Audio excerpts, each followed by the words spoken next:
Hello and welcome to my channel. Thank you for taking some time to visit my little corner of the internet. Today I am wearing what is known as a braid out, which means I have braided my little hair in some cornrows. Yes, I can cornrow. I'm a part of that elite group of black girls. No, I can't do it well. I can't do it well, but I can do it. I can do it. Still learning how to part hair. But when I learned how to cornrow, let me tell you, life-changing. And also, you'll just look here. Yep, that's right. My girl got her grays colored. Yes, no more grays. It's giving, you know, 2005 in here. It's giving happy 21st, Stephanie. Yes, no grays. Yes. Very excited. In my last video, I talked about some things that I see. In my last video, I talked about some things that I might see on social media that might make me feel dramatic. In fact, I said that one of the things that I'd seen recently made me feel like this. When I tell you this made me want to I'm not kidding. But in this video, I would like to focus on things that I see on social media where I am always rooting for somebody. Like, no matter when it happens, I'm like 10 toes down, just full celebration mode. So let's get right to it. The first thing is whenever I see somebody accomplish a long-term goal. So in this situation, I'm talking about when I know that somebody's been in school for a long time, when I know that somebody's wanted a certain type of job, when I know that somebody has been working really hard and they get a certain position. Like, for example, I do not know this person, I do not know her, but she is on Instagram in two ways. The first way is like a page that she has with one of her best friends called #booked. And the second way is under the name Body Courage. Her name is Danielle Pinnock. I'll put the right name here on the screen. And, you know, I was a fan of hers. She did a really hilarious TikTok with her husband last year where they were like cosplaying Meghan and Harry. Then I started to notice that because of the work she was doing on TikTok, her influence started to grow. So I started to see her in shows like Black Lady Sketch Show. And then I saw her in a preview for a new show on CBS that comes out this fall. I don't know when it comes out. It might already be out. I'm not sure. But it is called Ghosts. And when I saw her in the cast, you would think that me and this girl have met. We do not know each other. I've never met her. I was so proud. And, you know, she talked about it on her social media. She talked about like seeing herself on a billboard for the first time. And I was proud of her for obvious reasons. I mean, this is a darker skinned Black woman. She's not, you know, the body type that Hollywood tells us that we should be. Hence her name, her username on social media, Body Courage. She's also a Black woman who gained fame on TikTok, which notoriously is harder for Black creators to sort of break out and become bigger than the app. And while, you know, she's not heading up major ad campaigns with like Dunkin' Donuts, like I don't associate her with Dunkin' Donuts as I would somebody like a Charli D'Amelio. She's still doing ad campaigns. Like I saw her in an AT&T commercial. So I'm always rooting when I see things like this happen on social media, even if, you know, it's a friend of mine and I see that they are in a new position at a job that they have been working to get to, and they start posting, you know, as this job for the first time. Like I knew someone who was studying, you know, for their PhD, and then they started posting as a professor. If it's something like that, or it's a social media personality that I've never met, I get so excited when I see people accomplishing new goals. Okay, so I didn't get to say this one, but this falls into this first category as well. Whenever I'm following someone on social media and they hit a milestone like level of followers, so like 50,000, 100K, 200K, 1 million. This happened recently with somebody that I follow here on YouTube, EJ Speaks. She hit 200,000, which like she should honestly be over 1 million because she's been creating so much great content for years. So many of her videos have over 1 million views on either like YouTube or Instagram. But she hit 200K, and like I was so excited. I know this happens on TikTok a lot where someone will hit 200K. The other day, this guy that I follow, he hit 1 million. I joined his TikTok live. Oh, too much social media out there. Anyway, I joined his TikTok live and I was so proud of him. I was like, yay, you did 1 million. You deserve it. He is literally never going to see it. He doesn't know who I am, but I was so excited for him. So yeah, so that's another one. Like when I'm following someone on social media and they hit a milestone amount of subscribers or followers for their content, because I know how much that will mean like for their brand and to them as a person. I get so excited. So yeah, that definitely goes in this category. Okay, the next example of a time where I'm always rooting for somebody is when I see that they have discovered and they're pursuing like a new talent for something. So whenever I see somebody taking classes, whether that be like, oh, I'm in a coding class. Oh, I'm in a graphic design class. Hey, I'm taking a dance class. I'm taking a salsa class. When I see people decide to learn an instrument and post them playing the guitar or something online. When I see people singing and not being ashamed to like show off their voice for the first time. Especially now that we have, I don't know what we're going to call this generation of media users. There's probably already a name out there because it's not related to like when you, how you grew up with the media, if you will. Like I know there's already like early adapters and digital natives and all that stuff, but it's definitely related to how you use the media that's already out there, which I guess you could use those two terms to describe that. But, and then the type of media that we can use, the fact that like anybody can literally from their bed, just start talking into their phone and amass hundreds of thousands of subscribers and followers and experience a sort of micro celebrity status on a random corner of the internet. Like that's quite the experience. And I'm not quite sure like how we're talking about this in academic circles. I'm not in any, if you know how people are talking about this phenomenon, please feel free to share below. But because of that, because of the easy access people have to, you know, just pick up a phone, pick up a camera, whatever, and easily share their experience with wide, vast audiences, I'm able to be there, you know, for when people start talking about, oh, I'm cooking for the first time. Hey, I'm starting a workout journey and I found out that I'm really, really good at ... Hey, I did not know this, but I can actually hit these runs in this song, you know, after watching this tutorial. And for those of you funny people out there, runs are not like related to your digestive system. It's like when somebody,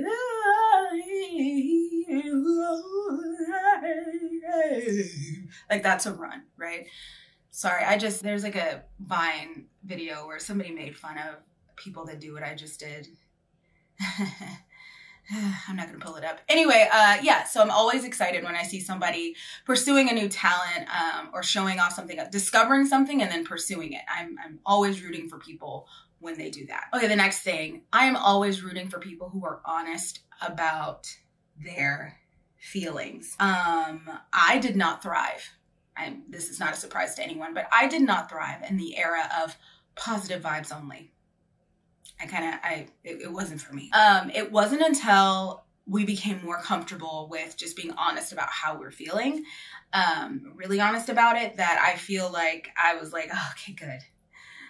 Now I can speak up. Because I think that in that honesty, that's where you can start to do the work. That's why I'm not afraid to be honest on my platform, because I don't care about people looking at me and being like, oh God, she's so imperfect. So like, I don't care because I know I'm not always going to be in those spaces where I'm talking about like, these are things that I uncover and I'm like, oh, this is where I need to start the work. So I love when people are open and honest about how they're feeling and then their journeys to sort of get out of that. One of my favorite influencers to follow on social media, her name is Elise Murphy. And she is a pastor at, she was a pastor at Oasis in Los Angeles. And I first like went to one of her sermons like way back in 2014 when I thought I would move to LA, and then I didn't stay there very long. It was only like 6 weeks. And literally since 2014, I've been following this girl and she's been through a lot of life. Okay. A lot of life. And you can go to her social media and see like what all the things that have happened to her. But she's been very open about, ooh, I was not happy here. I was depressed here. And that's rare. It's rare to have that kind of honesty.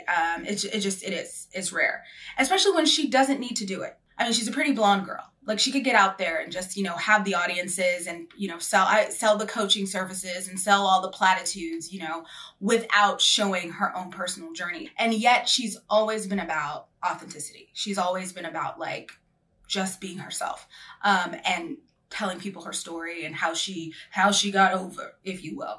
I think she runs something called like a breakthrough boot camp and she's doing it now. But yeah, I've literally watched this woman's journey for like the last 7 years. Oh, these internet relationships, they be lasting now that the internet's not like going anywhere. Now it's not like a fad. I'm sorry, I'm old. I remember a time when people were like, oh, that won't last. Okay, well, whatever. And now I'm looking back and I'm like, I have some of these celebrities or influencers or whatever, they've been in my life for like a decade. But anyway, yeah, so I'm always a fan of when people are open and honest about their journeys and they're telling the true stories about themselves and not afraid to display a couple negative vibes, especially those of us who are smart enough to know that just being in a negative space for a little bit doesn't mean you're always going to be there. And it's okay to acknowledge spaces where you need to grow. All right, next up, speaking about being honest about feelings. I am always rooting for people who are able to get pregnant and have healthy babies. I am. Now, there was a time, and if you've watched any of the content on my channel, you know that my own experience in pursuit to motherhood has been, well, there is no pursuit as of now. But for a while, it was very rocky, very disappointing, sad, depressing. In fact, this month is National Pregnancy Loss and National Infant Loss Remembrance Month. And Friday is National Infant Loss Day. So this is actually a month that people set aside to acknowledge the fact that, you know, there are women out there who want to become mothers. There's women and men. There's, you know, people who want to have families, biological families, and sometimes things don't work out. You know, things happen with miscarriages, things happen with, I mean, there's a lot of different ways that people cannot see that dream come to fruition. And it's so crazy because this month came around, and normally like Mother's Day, you know, this month, I would be like, but this year, and I think it's just because my attitude toward me becoming a mother has shifted so much. Like I went from, you know, being so upset that it didn't happen for me to kind of being like, but if it was supposed to happen, it would have. And that's really in my situation because I had such a hard time. Like I literally got into my 30s, the decade where I thought it would all fall into place. And for the first time in my life, I met people, men, prospective partners who were so afraid of having a kid. And like, we're like, oh no, that's not what I want to do. That's not what I want to do. In fact, my own like pregnancy loss story, like, it was an accident, you know, versus being in my 20s where I wasn't ready. I met so many people who were like, yeah, let's do this. We should do this. And by so many, I mean, I met 3. And so when I finally got to my 30s and I thought like, oh, this is when it's going to happen, I could not meet someone who was on the same page to save my life. And so I sit back and think about that. And I think about just all of the obstacles and things that I faced, even to get to a point where an accident could even occur. And I think about how easily it happens for people. I think about how even people who have a tough time, you know, they'll have a partner and they'll be able to pay for like the IVF. They'll be, you know, so there are circumstances out there where things happen and it's able to happen for people. And my circumstance is just so clear that, you know, hey, this was not supposed to happen for you. It's hard to explain. Long story short, I just started to realize like, I'm not in the same place that I was, where I was like feeling a lot of guilt and disappointment in myself and in my body about it. And as a result, I mean, I was always like, yay, people are having babies. But when I myself couldn't, get out of here with that.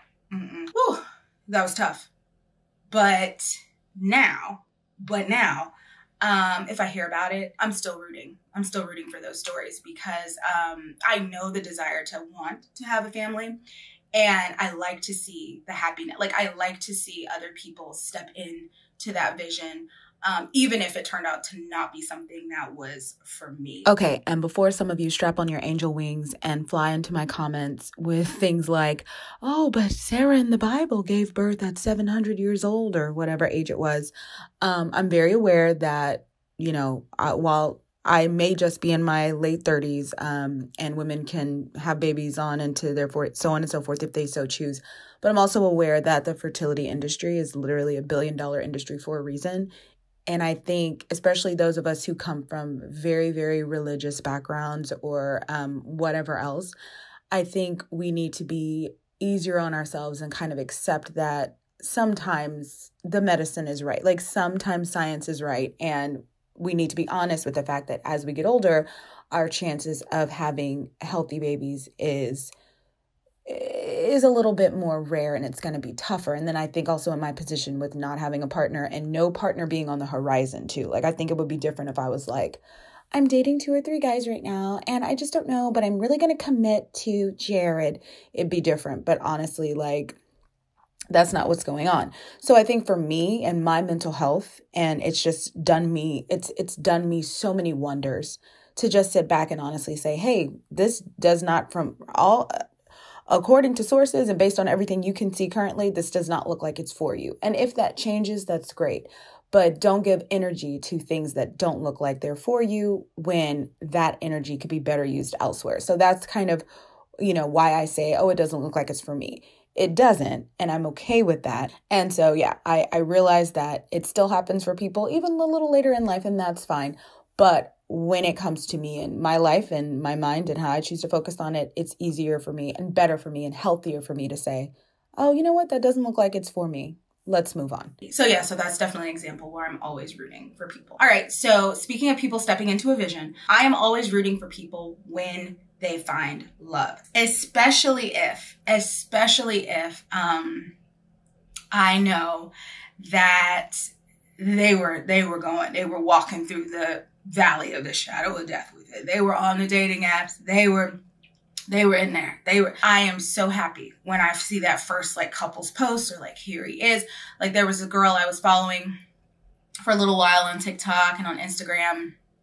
And she was like, she was going through it, man. Like last holiday season, that she just posted one TikTok crying on her toilet about how hard it was and how hard and how tough dating was. And then in about September of this year, she was like, all right, a guy asked me to be his girlfriend. He made a cake for me. He did this, he did that. When I tell you tears of joy for her because she had reached this space. Like she had I felt like she'd graduated. I was like, there we go, girl. That's good. One thing though, after she got into this relationship, she then thought of herself as like a relationship coach. And she was like, I'm going to tell you everything you're doing wrong. And it was like, no, unfollow. Not that I don't think that, it's helpful to hear, but I really do feel like advice is so different for every person. And some of the things that she would advocate, I was like, oh, well, that's not my personality at all. And it would be really, really unnatural for me to attempt this like you've attempted it. And also I'm not looking for the same type of person you are. I'm not in the same place that you're in. Like there's a lot of differences here. And I think people that would attempt to speak to everyone about what they're doing wrong, I think that's a little, I don't agree with that. But before she stepped into that space and she was just somebody who was grinding it out and playing the game, to see her finally like get the person that she wanted, I think is amazing. Also, whenever somebody posts like a wedding post, I get really excited. An engagement post, I get excited. I do have to curate the timeline though, and I have to watch who I decide, how much I decide to engage in that because, I have to be easy on the old heart. I do have to be easy. But it still does make me happy to see when someone's found love, especially, like I said, when I know that they had been struggling. Admittedly, I do have a bias to the underdog story. Absolutely. Like I do have a bias to that. So if somebody was like, I'm single, and then 2 days later they're in a relationship with someone new, I'm not going to do any jumps for joy. But when I know that it took them a while and they had to work on themselves, they had to work on their patience, and then they show up and they're like, this is my partner. Here he is. Here she is. Here that whatever.